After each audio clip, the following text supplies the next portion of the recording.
From Maine and Gervais, this is ABC Columbia News. I hope that more people will get educated, more people will understand that this disease does not discriminate. Those living across South Carolina gather at the State House tonight to bring recognition to the global fight against HIV/AIDS. Thank you for joining us for ABC Columbia News at 11. We're live from Maine and Gervais. I'm Eric Weisfeld. My co-anchor Alicia Barnes has the night off. We're going to get to that story in just a moment, but first tonight, breaking right now. All right, Reg, we're back to the story we told you about at the top of our show. It's a silent killer that many say doesn't have to be. ABC Columbia's Rochelle Dean has more now on how dozens are hoping to get those who don't know their status and those who do to speak up for those too afraid to find out. Dozens of people gathered right here on the steps of the State House just one day after World AIDS Day. And you can see this huge ribbon that a lot of the advocates and some people that are even living with the virus say they hope sends an even bigger message.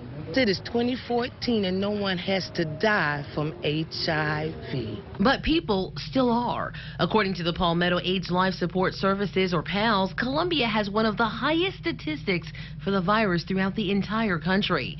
And the numbers aren't going down. We've come a long way, but we just have a lot more work to do. But HIV is still a very prevalent threat in our community. It is still very much here. Some touched by the loss of loved ones taken by the illness. Others living with HIV or AIDS themselves gathered for the Midlands World AIDS Day commemoration. Many searching for peace, but leaning on their own amazing grace.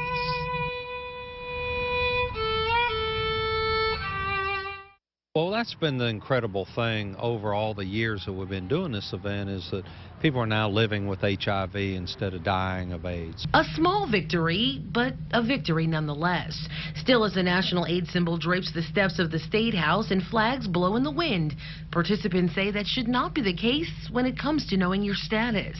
Something advocate and HIV-positive resident Veronica Briscoe says she learned the hard way. I didn't realize that it could happen to me. Once she said to me, all your tests came back great except your HIV-positive test.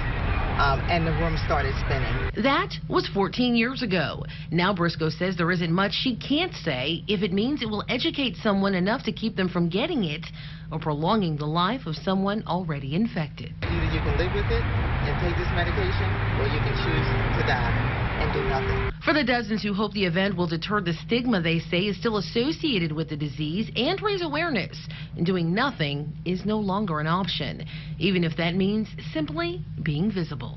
It sends a big message when people look at that. They may not even stop and come through, but they'll remember that ribbon that they saw on those steps. And organizers tell me this year's theme is getting down to zero. They are trying to lessen the number of HIV and AIDS cases right here in South Carolina. At the State House, Rochelle Dean, ABC Columbia News. And to find out more information on how and where you can get tested confidentially, you can go to our website, abccolumbia.com.